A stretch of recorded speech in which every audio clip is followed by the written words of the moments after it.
Assalamualaikum warahmatullahi wabarakatuh. Salam jumpa kembali bersama Cak Syukur Dunia SMK ya Bapak Ibu ya.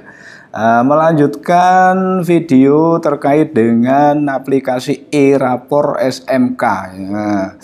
Ini ternyata dalam waktu singkat versinya sekarang sudah sampai pada versi 6.0.2 ya. Video kali ini Cak Syukur akan menunjukkan dan mengimplementasikan, mensimulasikan bagaimana Bapak Ibu menginputkan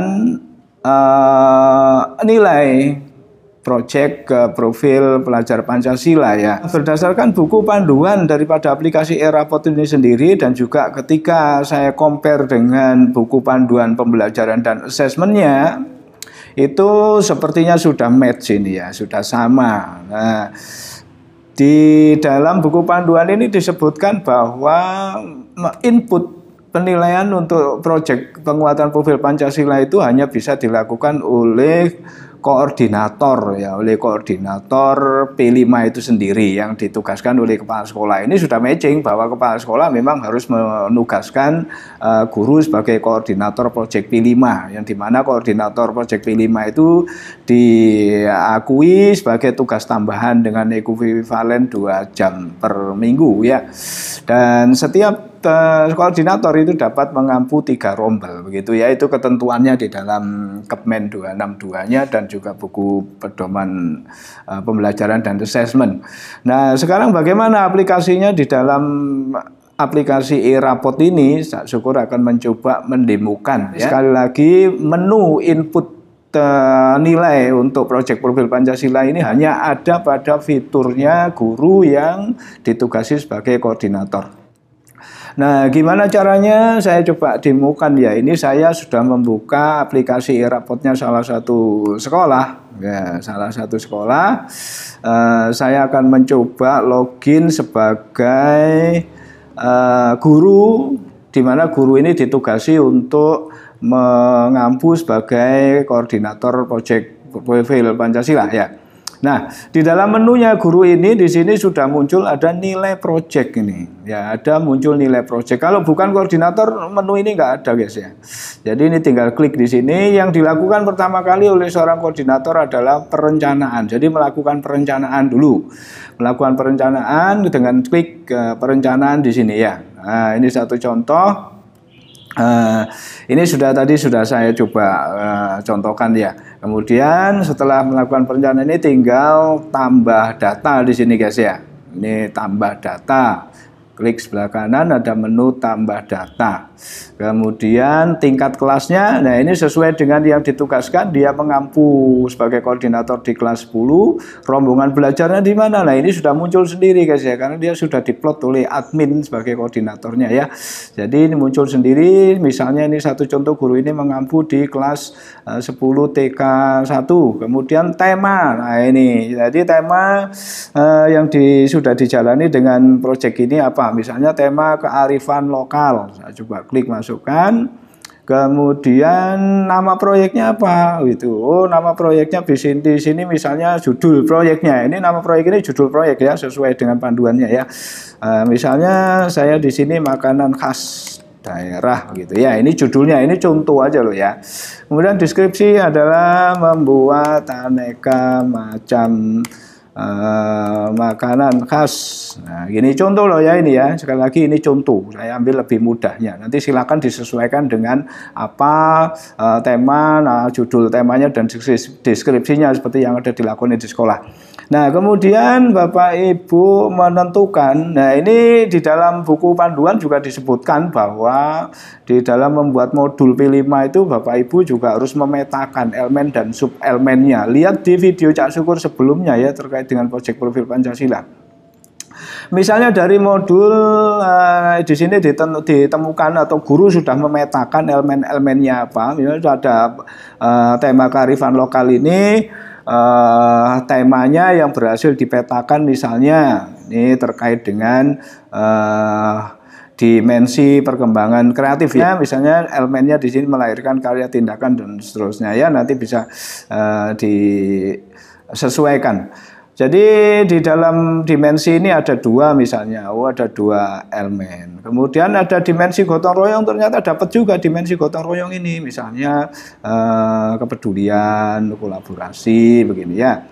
Nah, sesuai dengan pemetaannya. Oh, di sini ada dimensi beriman bertakwa, misalnya akhlak bernegara, misalnya, nggak cocok lah ya. Misalnya akhlak pribadi, gitu. Contohnya ini ya, sekali lagi ini contoh. Kemudian kalau sudah elemen dan subelemennya sesuai dengan pemetaan di dalam modul P5-nya sudah diceklik, kemudian tinggal simpan. Oke, rencana P5 berhasil disimpan dan selanjutnya tinggal melakukan penilaian. Ini jadi sekali lagi koordinator bertugas untuk menceklik menu penilaian. Ini saya coba ya. Penilaian. Tingkatnya berapa? Oh, tingkat 10.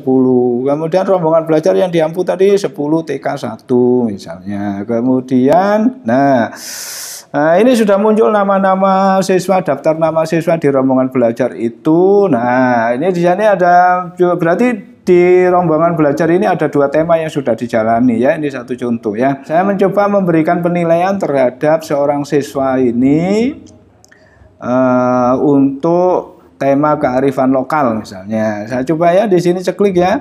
Ini yang tadi elemen 1, oh dia mulai berkembang. Oh elemen 2 dia misalnya berkembang sesuai dengan harapan. Elemen 3 tadi sedang berkembang. Elemen 4 berkembang, sangat berkembang. Kemudian elemen 5 ini mulai berkembang misalnya. Oke, ini seorang siswa ya. Kemudian kalau kita Bapak Ibu mau memberikan catatan boleh di sini misalnya ya. Kasih catatan perkembangannya sangat bagus misalnya begini ya. Oke, kasih catatan ya terkait dengan perkembangan profil pelajar Pancasilanya terhadap seorang siswa itu. Kalau sudah begini tinggal simpan saja ya, di bawah ada tombol simpan. Oke, sudah tersimpan berhasil. Nah, selanjutnya bagaimana tampilannya? Jadi nanti dilanjutkan ya Bapak Ibu ya, koordinator terus satu persatu begini ya, direncanakan dulu temanya apa, kemudian baru diberikan penilaian begini ya. Ini urutan kerjanya. Kemudian ya diselesaikanlah satu persatu daripada nilai siswa itu tadi ya.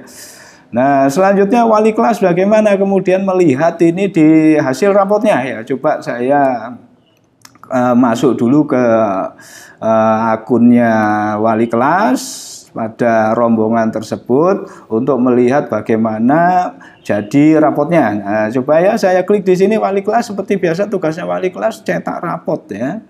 Nah, saya coba lihat rapotnya siswa ini di kelas berapa tadi? Kelas 10 TK 1 ya. 10 TK1 tadi ya kalau nggak salah ya. Oke, saya lihat rapot proyek penguatan profil Pancasilanya seperti apa. Saya klik. Simsalabim, abrakadabra, sudah keluarlah rapot perkembangan profil pelajar Pancasilanya. Nah, ini ya tadi yang saya coba. Jadi ya Cak Syukur coba ini sudah ada centang-centangnya kan. Nah, jadi untuk elemen ini centangnya ada mulai berkembang. Centang. Inilah wujud daripada rapor proyek penguatan profil pelajar Pancasila. Jadi kalau misalnya dalam satu semester itu ada dua tema yang sudah diselesaikan, ya di sini muncul dua tabel penilaian, guys ya. Tapi kita ketahui bahwa di sekolah mungkin bervariasi karena ketentuannya untuk SMK di tahun pertama atau kelas 10 itu 3 tema ya dalam satu tahun. Nah, ini satu contoh aja, misalnya dalam satu semester ternyata dia sudah menyelesaikan 2 tema begitu ya, maka akan muncul rapor penguatan proyek Pancasila ini 2 tema gitu. Jadi sesuai dengan temanya ya. Begitu, selamat mencoba, semoga menginspirasi bersama Cak Syukur dunia SMK. Mohon maaf ini kepada sekolah yang saya jadikan contoh ya. Dan terima kasih, ini bisa menginspirasi semua Bapak Ibu guru di SMK, tentunya untuk SMK bisa.